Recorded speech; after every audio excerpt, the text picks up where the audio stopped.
Hi guys, this is Alexander from Solar Leather Machines. Our phone number is 817-366-8105, and today I want to run you through a basic exercise of swapping out the spacers and the blades on a Cowboy CB818 belt strap cutter and fringe cutter. Now there are several models out on in the marketplace right now very similar to this. This basic operation will work the same on them, so you can use them for reference as well.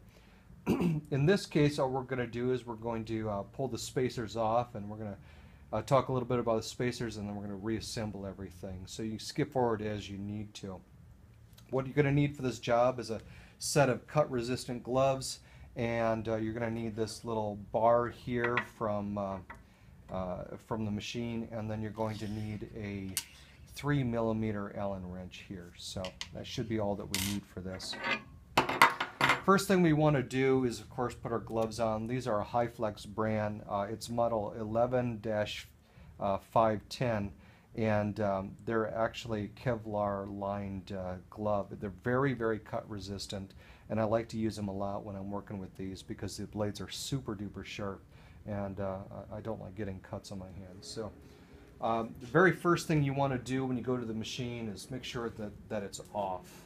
And so now we know that it's off. The second thing we want to do is drop this platform.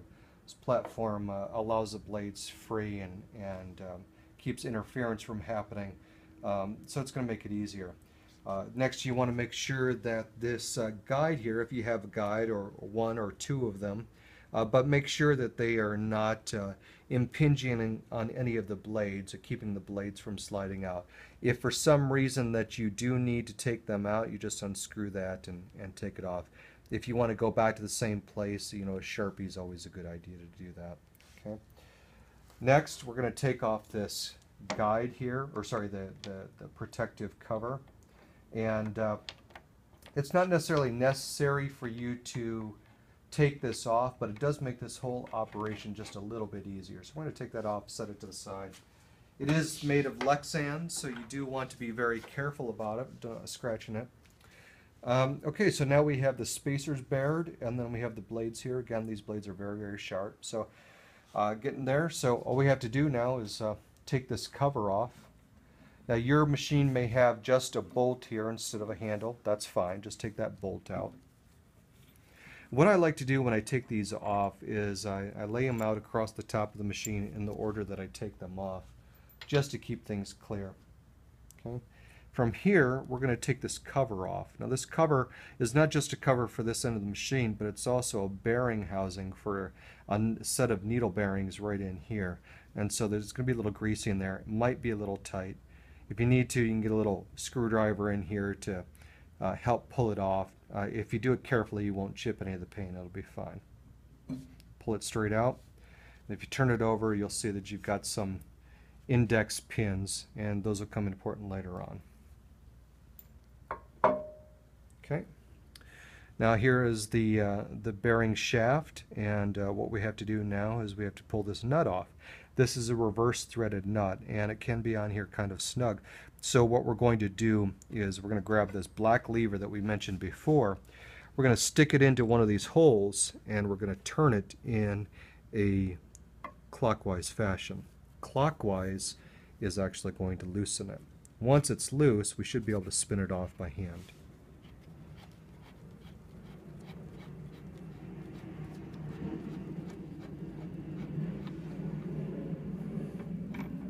Alright, there we go. Alright, we're going to put that on top, put our tool down.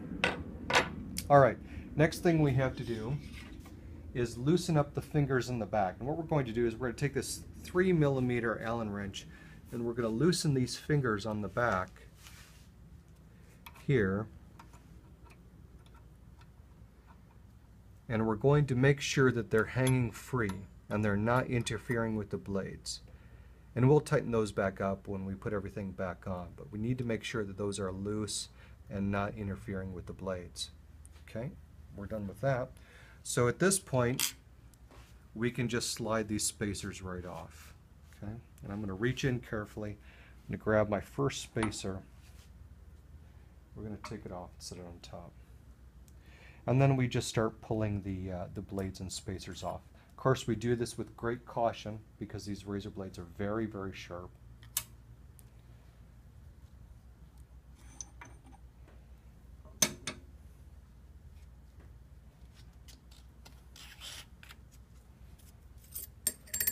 Okay, so that's probably all we're going to do for right now, but I do want to talk a little bit about the spacers. Got a couple of different spacers going on with these machines. The first one is a 20 millimeter spacer. Second one is a 10 millimeter spacer, and then you've got a series of much smaller ones. You've got 5, 3, and 2 millimeter spacers. This is a 2 millimeter spacer I have in my hand right now.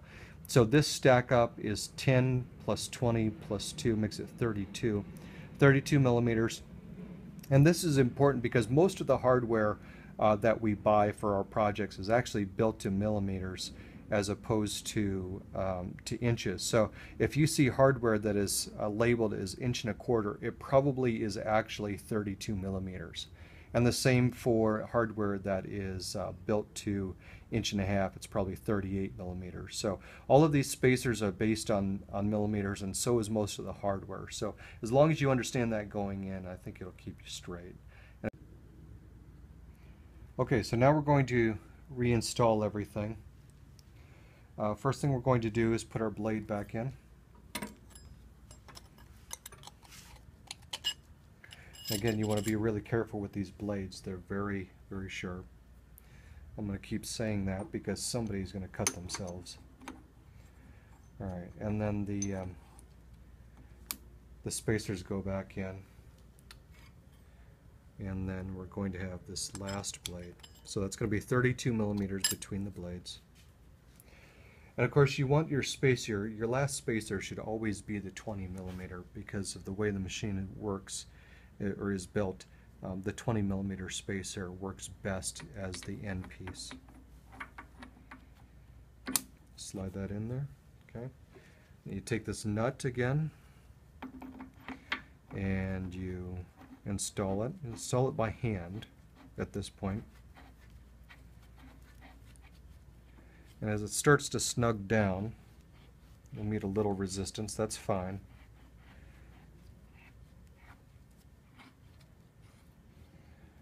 Okay, and then you're going to use this bar again, and you're going to tighten things up.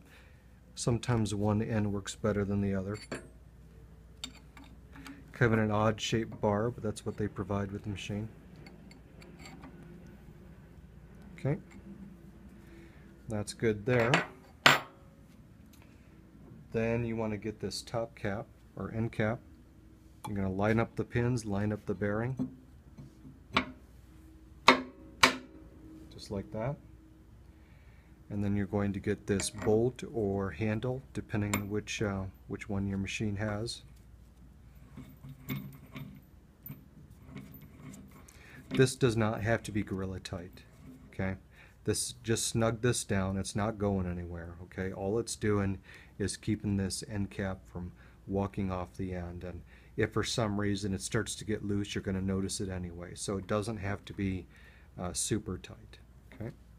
Last step that you need to do is adjust the fingers on the back. So come around the back here. And what we want to do is this finger is like a fork, and we want to put one tongue of the fork on either side of the blade, and then we're going to tighten this down. One of each of these fingers straddling each one of the blades. And we do this so that it helps peel the leather off the roll and keeps it from getting double wrapped around the top roll.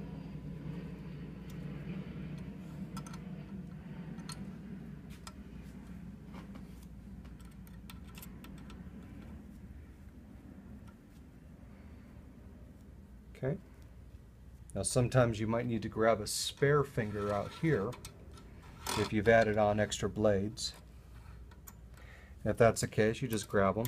And if you have extra fingers, if you've taken blades off the roll, then you just slide the fingers down here. We find this is the best place to keep those without actually taking them off the off the roll.